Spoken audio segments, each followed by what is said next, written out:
Quando vi aquela mensagem no celular dela, meu mundo desabou. Não era o que eu esperava encontrar. Não era nada do que eu imaginava. E naquele momento, tudo o que eu acreditava sobre o nosso casamento começou a desmoronar como um castelo de cartas em câmera lenta. Se você já sentiu que algo estava errado, mas tentou ignorar, você vai entender cada palavra do que eu vou contar agora. E se você quer fazer a diferença, inscreva-se no canal e nos diga de qual cidade está assistindo esse vídeo. Tudo começou de uma forma tão simples que eu quase não percebi. Pequenos detalhes, coisas que a gente ignora porque parece bobeira. Um celular virado para baixo, uma senha trocada sem explicação, um sorriso diferente quando ela olhava para a tela. Eu me lembro da primeira vez que notei. Foi num domingo à tarde. Estávamos no sofá assistindo um filme e o celular dela tocou. Ela pegou rápido demais para ser natural. E quando olhou a tela, o rosto dela mudou. Foi só um segundo, um microsegundo. Mas eu vi. Naquele momento, eu poderia ter perguntado. Poderia ter dito algo, mas não disse. Porque a gente não quer acreditar que algo ruim está acontecendo. A gente prefere pensar que é coincidência, que é impressão, que é paranoia. E foi exatamente isso que eu fiz. Engoli a desconfiança e fingi que estava tudo normal. Mas a verdade é que algo dentro de mim já tinha começado a mudar. Uma pequena rachadura na confiança. Invisível, mas presente. Os dias seguintes foram estranhos. Ela começou a sair mais. Sempre com desculpas perfeitas. Encontro com amigas. Compromisso de trabalho. Academia em horário novo. E toda vez que eu perguntava, ela respondia com naturalidade. Sem gaguejar. Sem hesitar. Como se fosse a coisa mais normal do mundo. Mas eu comecei a reparar em pequenas inconsistências. Ela dizia que ia para a academia, mas voltava sem a bolsa molhada. Falava que estava com as amigas, mas quando eu mencionava alguma delas depois, ela parecia não lembrar do assunto. Comenta sim se você já sentiu isso, não se nunca aconteceu com você. Eu tentei conversar. Tentei perguntar se estava tudo bem entre nós, se ela estava feliz, se havia algo que eu poderia fazer diferente. E ela sempre dizia que sim, que estava tudo ótimo, que me amava, que eu estava imaginando coisas, e eu queria acreditar. Queria tanto acreditar que forcei minha mente a aceitar.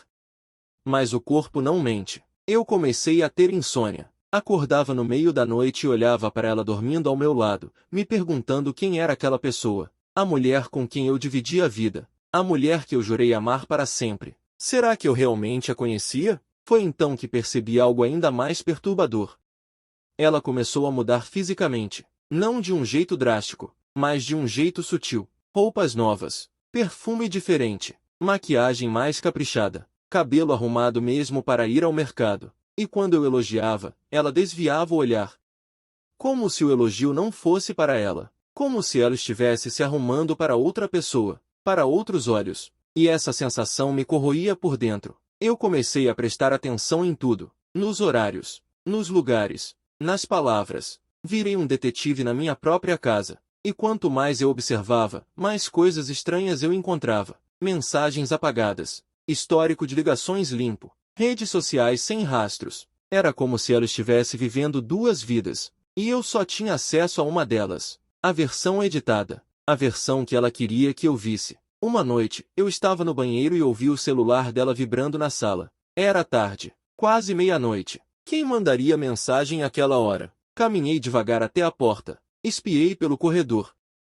E vi ela olhando para a tela com um sorriso que eu não via há meses. Um sorriso verdadeiro. Cheio de vida. Cheio de emoção. E quando ela percebeu que eu estava lá, o sorriso desapareceu. Trancou a tela. Colocou o celular no bolso. E disse que era só uma amiga mandando meme. Meme. Às 11h30 da noite. Com um sorriso daqueles. Naquela noite eu não consegui dormir. Fiquei olhando para o teto, sentindo meu coração acelerar. Será que eu estava louco? Será que eu estava exagerando? Ou será que eu estava certo o tempo todo e só não queria encarar a verdade? A dúvida é uma das piores torturas que existe, porque ela não te dá respostas. Ela só te dá possibilidades. E cada possibilidade machuca de um jeito diferente. Se essa história está te prendendo, apoie com um super thanks. Na manhã seguinte, ela acordou como se nada tivesse acontecido. Fez café, me deu um beijo na bochecha, disse que me amava, e saiu para trabalhar. E eu fiquei ali, na cozinha vazia, olhando para a xícara dela ainda quente, me perguntando se aquele beijo era real ou só mais uma parte da encenação. Porque era isso que nossa vida tinha se tornado. Um teatro, onde eu era o único que não sabia qual papel estava representando. E foi nesse momento que tomei uma decisão. Uma decisão que mudaria tudo. Eu precisava da verdade. Não importava o quanto doesse. Não importava o quanto destruísse. Eu precisava saber. Então fiz algo que nunca imaginei que faria. Algo que me envergonha até hoje, mas que na época parecia a única saída. Instalei câmeras escondidas pela casa. Sem contar para ela, sem avisar ninguém. Só eu e a necessidade desesperada de entender o que estava acontecendo. Comprei 3 câmeras pequenas, discretas, quase invisíveis. Uma na sala, uma no quarto, uma no corredor. Instalei tudo numa tarde em que ela estava no trabalho, mãos tremendo, coração acelerado, me sentindo a pior pessoa do mundo, mas também sentindo que não tinha outra escolha. Quando terminei, olhei para a casa vazia e percebi que tinha cruzado uma linha que não poderia mais voltar atrás. Mas a essa altura, eu já não me importava. Eu precisava saber. Os primeiros dias foram normais. Ela chegava do trabalho, assistíamos televisão, jantávamos juntos, conversávamos sobre o dia. Tudo parecia tão comum que comecei a me sentir ridículo. Talvez eu estivesse realmente louco. Talvez não houvesse nada de errado e eu tivesse destruído minha própria paz mental por paranoia. Toda noite eu verificava as gravações. E toda noite era a mesma coisa. Ela andando pela casa, cozinhando, arrumando as coisas. Nada de suspeito, nada de estranho. Mas então algo mudou. Foi numa quinta-feira. Lembro porque era o dia que eu sempre ficava até mais tarde no trabalho. Cheguei em casa por volta das 8 da noite. Ela estava na cozinha fazendo jantar. Me cumprimentou normalmente, perguntou como tinha sido meu dia, e eu respondi, como sempre, mas algo na postura dela estava diferente. Ela parecia mais leve, mais feliz. Como se estivesse guardando um segredo bom, e aquilo me incomodou. Naquela noite esperei ela dormir. Peguei o notebook, fui para a sala, e comecei a assistir as gravações daquele dia, e foi aí que meu mundo começou a desmoronar de verdade. Por volta das 3 da tarde, ela chegou em casa, mas não estava sozinha. Havia alguém com ela. Um homem, alto, bem vestido, sorrindo, e a forma como ela olhava para ele, a forma como ele tocava o braço dela, a familiaridade entre os dois, tudo aquilo me perfurou como uma faca. Comenta sim se você já passou por algo parecido. Eles entraram na sala, sentaram no sofá, o mesmo sofá onde eu assistia televisão com ela todo final de semana. E começaram a conversar. Não consegui ouvir tudo porque as câmeras não tinham um áudio muito bom, mas eu via os gestos, os sorrisos, a proximidade. Em determinado momento, ele segurou a mão dela, e ela não recusou. Apenas olhou para ele com aquele mesmo sorriso que eu tinha visto no celular naquela noite. O sorriso que não era mais para mim. Pausei o vídeo, respirei fundo, senti o peito apertar.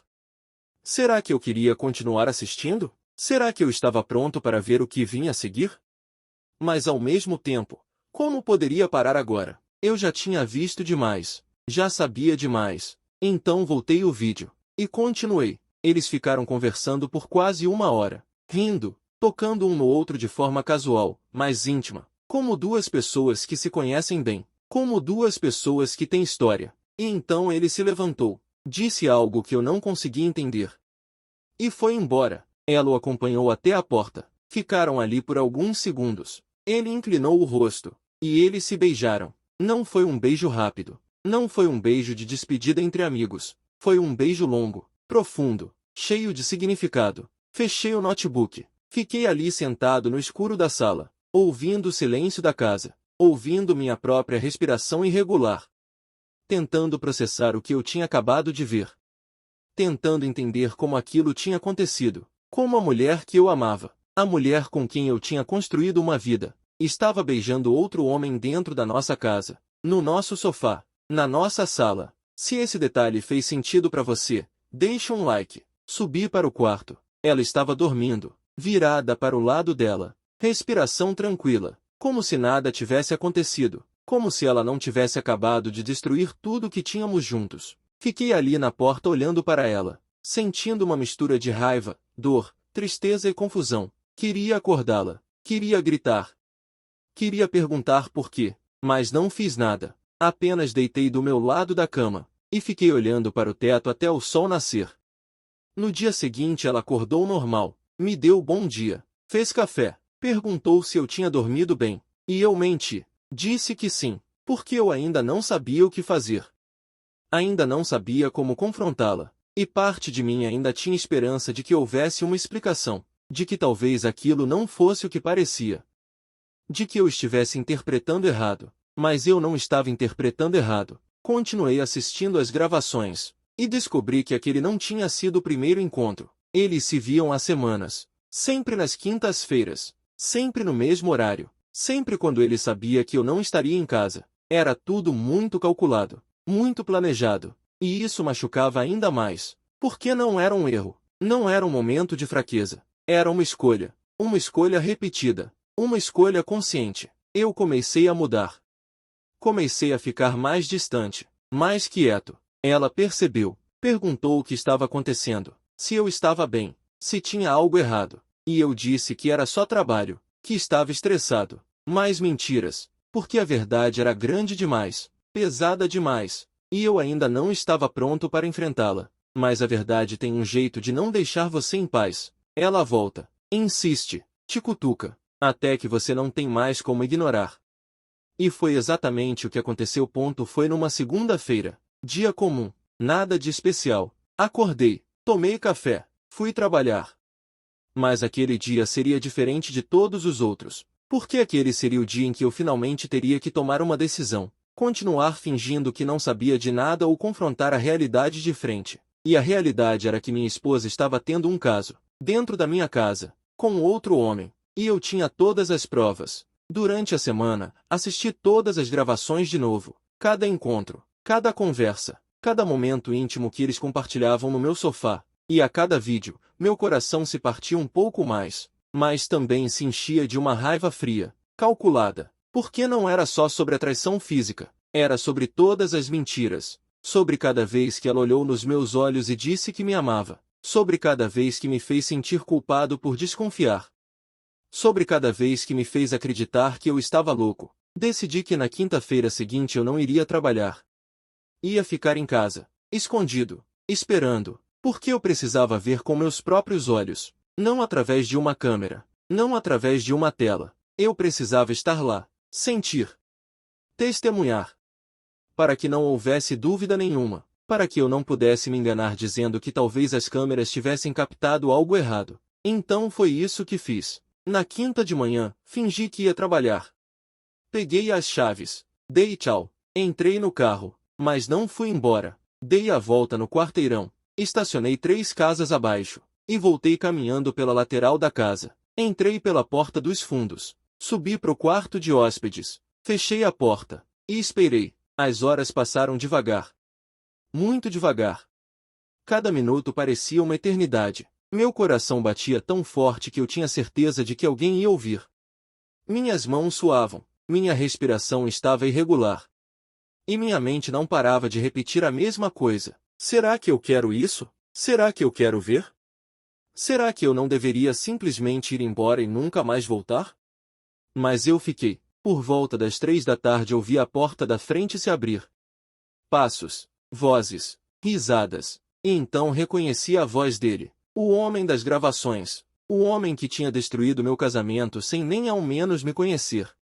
Eles foram direto para a sala. Eu podia ouvir a conversa. Não todas as palavras, mas o tom, a intimidade, a familiaridade. Como se aquele fosse o lugar deles. Como se eu não existisse. Comenta aí se você consegue imaginar como eu me sentia naquele momento. Fiquei ali por quase 1 hora, ouvindo. Cada risada era uma facada. Cada silêncio era pior ainda. Porque no silêncio minha imaginação preenchia os espaços, e a imaginação sempre cria cenários piores que a realidade. Eu queria descer.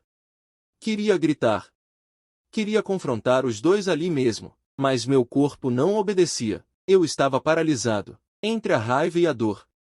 Entre o desejo de justiça e o medo do que viria depois. Então ouvi algo que mudou tudo. Ela disse o nome dele, com carinho, com ternura, do jeito que costumava dizer o meu nome. E aquilo foi demais. Abri a porta do quarto. Desci as escadas, devagar. Cada degrau rangendo sob meus pés. E quando cheguei na sala, eles estavam ali, no sofá, abraçados. E quando me viram, o tempo parou. O silêncio que se instalou naquela sala era ensurdecedor. Ela ficou branca. Levantou de um pulo, a boca aberta mas sem conseguir falar. Ele também se levantou, confuso, tentando entender quem eu era, o que eu estava fazendo ali. E então ela disse meu nome, num sussurro trêmulo, cheio de culpa, cheio de medo. E eu apenas olhei para ela, sem dizer nada, porque não havia palavras suficientes. Não havia explicação que fizesse sentido. Ele tentou falar. Disse algo sobre desculpa, sobre não saber, sobre mal-entendido. E eu ri, uma risada vazia, sem humor, sem alegria, apenas uma reação involuntária à absurdidade daquele momento. Mal-entendido, como se houvesse algum jeito de mal-entender sua esposa abraçada a outro homem no seu próprio sofá, como se houvesse alguma forma de mal-interpretar semanas de encontros secretos, semanas de mentiras, semanas de traição. Pedi para ele sair.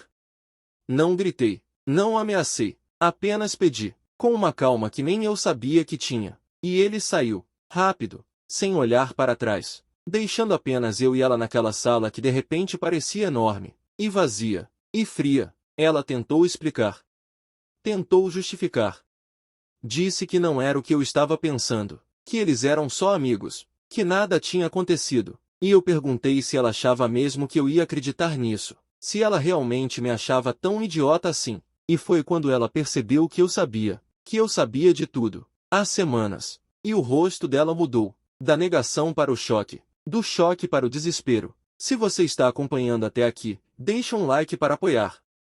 Perguntei quanto tempo. Ela hesitou. Eu repeti a pergunta. Quanto tempo? E ela disse, 3 meses. 3 meses de mentiras. 3 meses de traição. 3 meses vivendo uma vida dupla enquanto eu trabalhava para sustentar nossa casa, nossa vida, nosso futuro. Um futuro que agora não existia mais. Ela chorou, pediu desculpas. Disse que tinha sido um erro, que ela me amava, que ia terminar tudo, que a gente podia recomeçar. E eu apenas escutei, porque parte de mim queria acreditar, queria agarrar aquela última tábua de salvação e fingir que dava para consertar. Mas a parte racional sabia que não dava, que confiança quebrada não volta, que algumas coisas uma vez perdidas não podem ser recuperadas. Sentei no sofá, o mesmo sofá onde tudo tinha acontecido, e olhei para ela, em pé, tremendo, esperando que eu dissesse alguma coisa, mas eu não sabia o que dizer.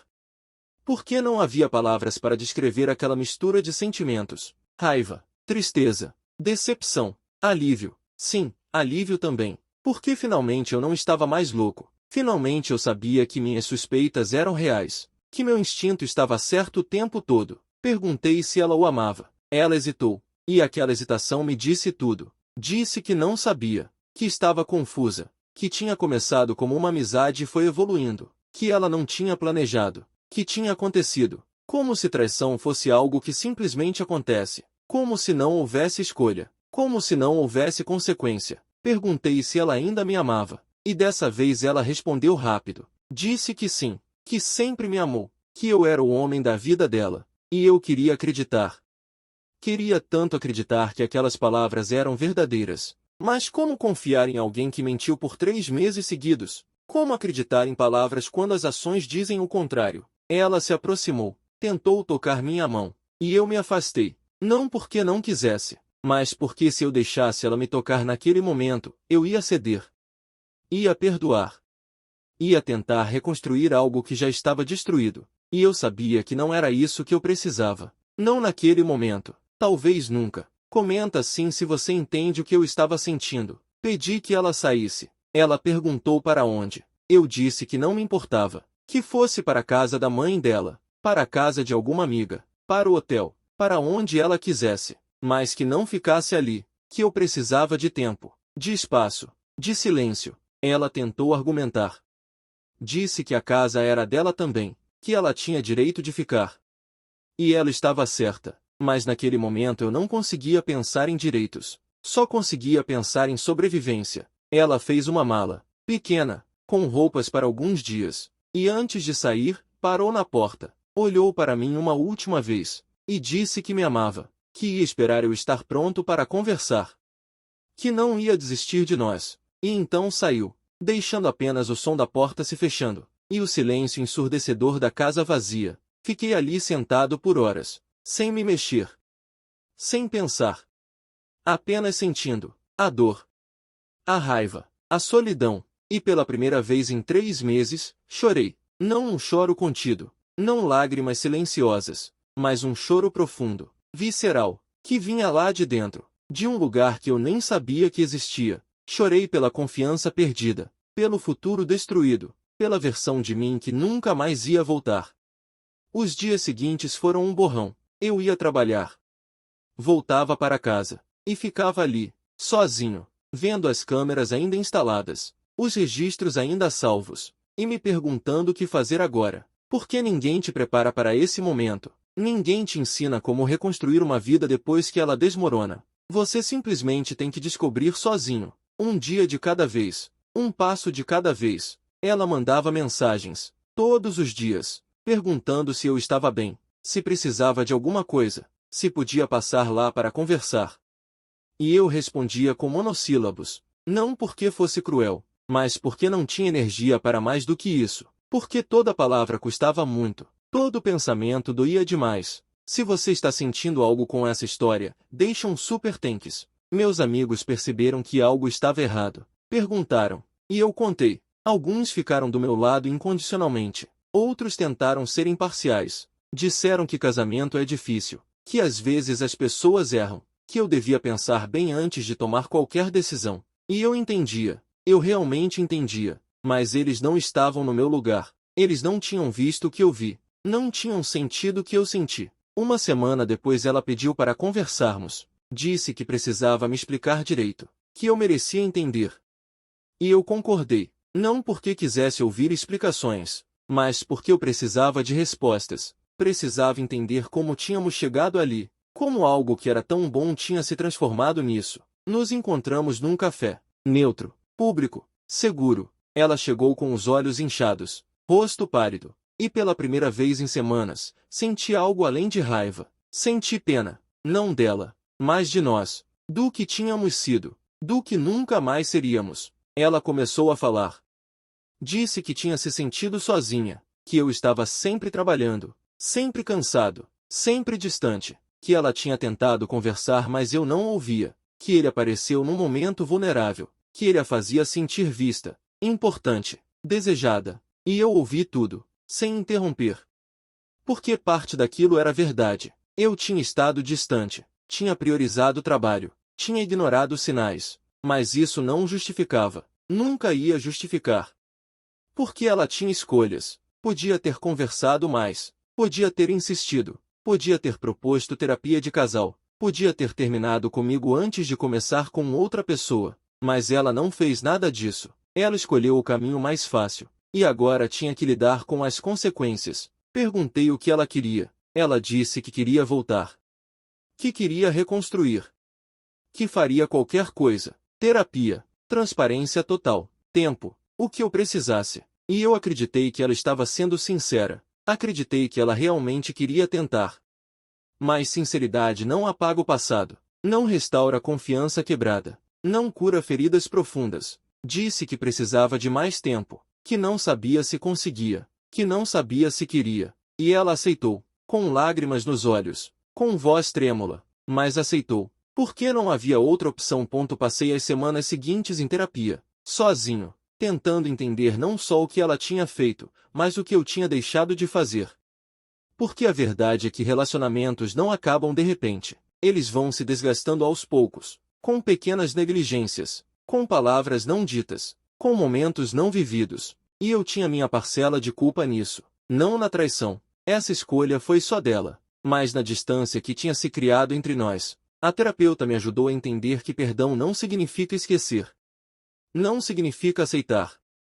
Significa apenas liberar o peso que a raiva traz. Porque carregar raiva é como beber veneno esperando que a outra pessoa morra. Machuca só você. E eu já estava machucado demais. Depois de um mês, finalmente tomei uma decisão. Encontrei com ela de novo. No mesmo café. Na mesma mesa. Mas eu era uma pessoa diferente. Mais leve. Mais clara. Mais decidida. E quando olhei nos olhos dela, senti algo que não esperava. Paz. Não o tipo de paz que vem quando tudo está bem, mas o tipo de paz que vem quando você finalmente aceita a realidade. Disse que não conseguia, que tinha tentado imaginar um futuro juntos, mas que a imagem não se formava, que toda vez que pensava em voltar, lembrava dela beijando ele no nosso sofá, e que essa imagem nunca ia sair da minha cabeça, que algumas coisas não podem ser desfeitas, algumas feridas não cicatrizam completamente, e que tudo bem, que não era culpa dela, nem minha, era só a consequência das escolhas que fizemos. Ela chorou, eu também, mas dessa vez não era um choro de raiva, era um choro de despedida, de luto, pelo que fomos, pelo que poderíamos ter sido, e pelo que nunca mais seríamos. E quando nos levantamos daquela mesa, eu sabia que aquele era o fim, não o fim raivoso e caótico que eu imaginava, mas um fim necessário, um fim que libertava os dois para seguir caminhos diferentes. Os meses seguintes foram de reconstrução. Vendi a casa, não conseguia mais viver ali, cada cômodo tinha uma memória, cada móvel contava uma história, e eu precisava de um recomeço completo. Mudei para um apartamento pequeno, simples, mas meu, sem fantasmas, sem câmeras escondidas, sem segredos. Comenta aí como você teria reagido nessa situação. Aprendi algumas coisas nesse processo. Aprendi que confiança é a base de qualquer relacionamento e que sem ela não existe amor verdadeiro. Aprendi que intuição existe por um motivo e que ignorar os sinais nunca é a solução. Aprendi que perdão é possível, mas que nem sempre significa reconciliação. E aprendi que a gente é mais forte do que imagina, que mesmo quando acha que não vai sobreviver, de alguma forma sobrevive. Um dia de cada vez, um passo de cada vez. Hoje, quase um ano depois, posso dizer que estou bem, não completamente curado. Ainda tenho dias difíceis, ainda tenho momentos onde lembro e dói. Mas a dor não é mais constante, não é mais insuportável, é só uma lembrança, uma cicatriz, algo que faz parte da minha história mas que não define quem eu sou. Encontrei com ela há algumas semanas, por acaso, no supermercado. Ela estava diferente, mais magra, cabelo diferente, e quando nossos olhos se cruzaram, houve um momento de reconhecimento, de lembrança, mas não de mágoa. Conversamos brevemente, perguntei como ela estava. Ela disse que estava tentando recomeçar, que tinha começado terapia, que estava trabalhando em si mesma. E eu acreditei, porque eu estava fazendo o mesmo. Não voltamos a falar depois daquilo. E tudo bem, porque algumas histórias precisam terminar para que outras possam começar. E eu estou pronto para um novo começo, com alguém que valorize confiança, que entenda que relacionamento se constrói todo dia, com escolhas, com atitudes, com presença. Se essa história tocou você de alguma forma, se inscreva no canal, deixe seu like, compartilhe com alguém que precise ouvir isso. E se quiser apoiar o canal, deixe um super thanks. Sua ajuda faz toda a diferença para que possamos continuar trazendo histórias reais e impactantes como essa. Para quem está passando por algo parecido, meu conselho é: não tome decisões precipitadas. Busque ajuda profissional, converse com pessoas de confiança, e principalmente, se permita sentir. Raiva, tristeza, dor, tudo isso é válido, tudo isso é parte do processo, mas não fique preso nesses sentimentos, use-os como combustível para crescer, para se fortalecer, para se reconstruir. A verdade sempre encontra um jeito de aparecer. E quando ela chega, nada permanece igual, mas isso não é necessariamente ruim. Às vezes a verdade dói, mas ela também liberta. Liberta você de viver uma mentira, de desperdiçar tempo e energia em algo que não é real, e te dá a chance de recomeçar. De buscar algo verdadeiro, algo honesto, algo que vale a pena. Instalei aquelas câmeras achando que ia descobrir uma traição. E descobri, mas também descobri algo sobre mim. Descobri que sou capaz de perdoar sem aceitar, que sou capaz de seguir em frente sem rancor, que sou capaz de me reconstruir quando tudo desmorona. E essa descoberta valeu mais do que qualquer resposta que aquelas câmeras poderiam ter me dado. Se você chegou até aqui, obrigado por me acompanhar nessa jornada. Obrigado por ouvir minha história. E se ela te ajudou de alguma forma, comente abaixo de qual cidade você está assistindo. Vamos construir uma comunidade de pessoas que acreditam em recomeços, que acreditam em crescimento, que acreditam que mesmo depois da tempestade mais devastadora, o sol sempre volta a brilhar.